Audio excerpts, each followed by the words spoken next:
Yang juga jadi sorotan, saudara, pencari kerja dari berbagai daerah di Sulawesi Tengah memadati job fair di Auditorium Universitas Tadulako, Palu. Ada 50 perusahaan yang membuka lowongan pekerjaan dalam job fair Sulawesi Tengah kali ini.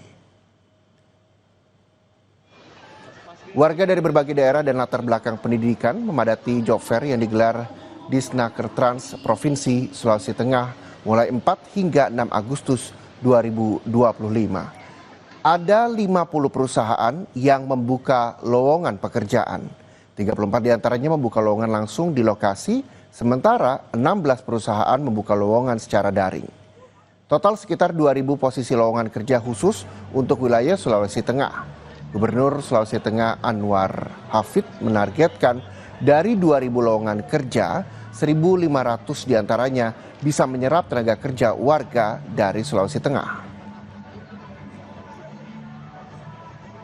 Karena banyak yang mungkin masih bingung ketika lulus SMA atau mungkin setelah lulus S1, sarjana, untuk mencari pekerjaan sangat sulit.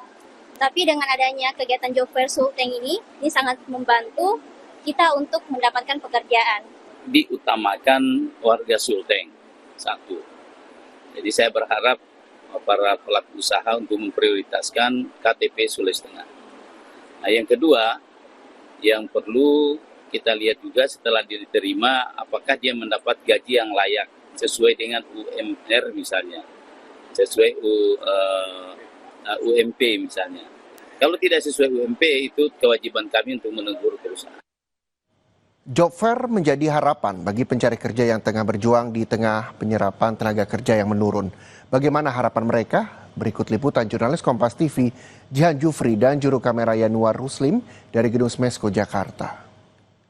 Ya saudara, saat ini saya sudah berada di job fair ataupun bursa kerja yang diselenggarakan oleh Job City, yang mana seperti yang kita ketahui ya, penyerapan lapangan pekerjaan ini cenderung menurun. Namun memang Job City ini menyediakan ada sejumlah perusahaan yang sudah turut terlibat di sini. Sekiranya ada sekitar 32 perusahaan dan ada sekitar 120 lapangan pekerjaan yang memang disediakan. Saya melihat di sini sudah ada ratusan pencari kerja yang memang sudah hadir untuk kemudian mencari pekerjaan dengan beragam harapan. Ya, dengan saya Joseph Purba. Mas siapa, sorry? Jo. Oke, Mas Jo. Sudah 3 bulan. Boleh dijelaskan nggak sih, Mas, ada kendala-kendala tertentu nggak sih, Mas, mungkin pada saat mencari pekerjaan ini? Ya, baik. Untuk kendalanya itu pasti dari kitanya ya, Pak. Kendalanya kita sudah mencoba mencari pekerjaan di beberapa perusahaan, tapi kendalanya mungkin dari feedback dari perusahaannya juga tidak ada info kembali, info lanjutan seperti apa, lanjut prosesnya seperti itu. Jadi kitanya buntu, stuck di situ. Udah ada kira-kira yang Mas kira-kira ini cocok nih? Udah ada belum, Mas?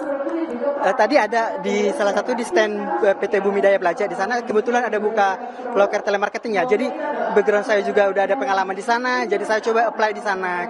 Semoga harapannya saya bisa join lah ke PT Bumi Daya Belajar dan bisa dapat pekerjaan di bulan ini. Ya baik, semoga harapannya terkabul, semoga segera mendapatkan pekerjaan. Terima kasih Mas Jo sekali lagi.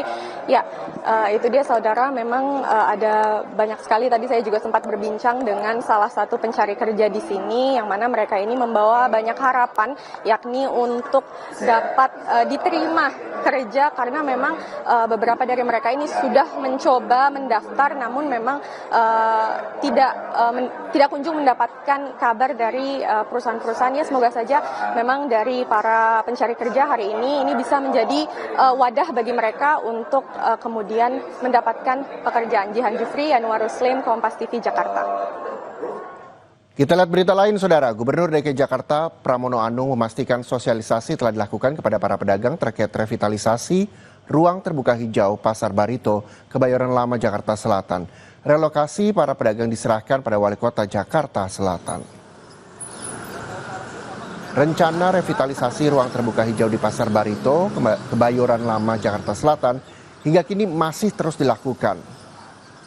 Meski sudah melakukan sosialisasi terhadap para pedagang, pemerintah Provinsi DKI Jakarta menyerahkan sepenuhnya kepada Wali Kota Jakarta Selatan terkait relokasi pedagang hewan tersebut. Gubernur Jakarta Pramono Anung memastikan dalam waktu dekat peletakan batu pertama Taman Bendera Merah Putih ini akan dilakukan untuk menambah ruang terbuka hijau di Jakarta.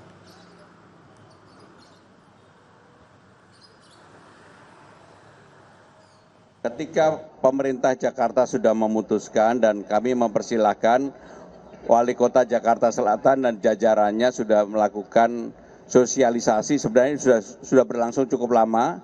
Tanggal 3 ini adalah batas terakhir dan kami akan dalam waktu dekat menyelenggarakan groundbreaking sehingga dengan demikian hal yang berkaitan dengan pasar burung di Pasar Barito itu saya sudah meminta kepada jajaran pemerintah daerah Jakarta Selatan untuk menyelesaikan dan saya yakin akan selesai.